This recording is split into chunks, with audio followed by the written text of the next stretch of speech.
Hello everyone, my name is Neema Chaudhary. I am from Standard 9. આજે આપણે વિશેષણ સમજીશું. નામ પહેલા આવતા અને નામના અર્થમાં વધારો કરે છે તેને વિશેષણ કહેવાય છે. જેમ કે આકાર, રંગ, ગુણ, માપ કે સંખ્યા દર્શાવતા શબ્દને વિશેષણ કહે છે. ગુલાબ. ગુલાબ એ વિશેષ્ય છે જેના નામના અર્થમાં વધારો થાય છે તેને વિશેષણ કહેવાય. જેમ કે ગુલાબ લાલ છે, ગુલાબ મોટા છે, ગુલાબ સુગંધીદાર છે. કેરી એક વિશેષ્ય છે. કેરીના નામના અર્થમાં વધારો થાય છે તેને વિશેષણ કહેવાય. જેમ કે કેરી કાચી છે, કેરી પાકી છે, કેરી મોટી છે, કેરી મીઠી છે, કેરી સ્વાદિષ્ટ છે. આ વૃક્ષનું ચિત્ર છે. વૃક્ષ એ વિશેષ્ય હોય છે. વૃક્ષના નામના અર્થમાં વધારો કરે છે. જેમ કે વૃક્ષ લીલું હોય છે, વૃક્ષ સૂકું હોય છે, વૃક્ષ નાનું હોય છે, વૃક્ષ મોટું હોય છે, વૃક્ષ ઘટાદાર હોય છે. આ બીજું ચિત્ર સૂરજ. સૂરજ એ વિશેષ્ય છે. સૂરજના નામના અર્થમાં વધારો થાય છે. જેમ કે સૂરજ પીળો હોય છે, સૂરજ ગોળ હોય છે, સૂરજ ચમકતો હોય છે.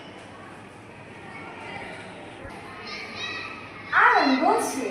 રંગો એ વિશેષ્ય છે. રંગોના નામના અર્થમાં જે વધારો કરે છે, જેમ કે લાલ રંગ, પીળો રંગ અને લીલો રંગ તે રંગોના વિશેષણ છે.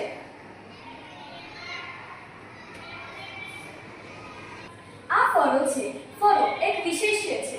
જે ફળોના નામના અર્થમાં વધારો કરે છે તેને વિશેષણ કહેવાય છે. જેમ કે તાજા ફળ, ખાટા ફળ, મીઠા ફળ અને સ્વાદિષ્ટ ફળ આ ફળોના વિશેષણ છે. આ એક છોકરીનું ચિત્ર છે. છોકરીનું નામનું વિશેષણ છે. આ એક છોકરીનું ચિત્ર છે.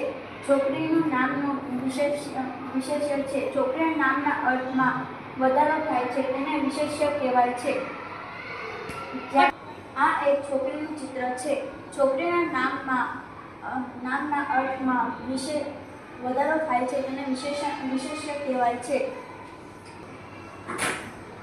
આ એક છોકરીનું ચિત્ર છે.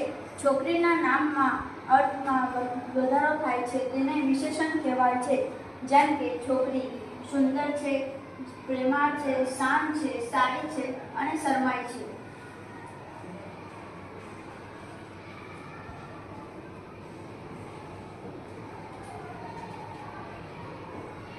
આ એક છત્રીનું ચિત્ર છે. છત્રીના નામના અર્થમાં વધારો થાય છે તેને વિશેષણ કહેવાય છે.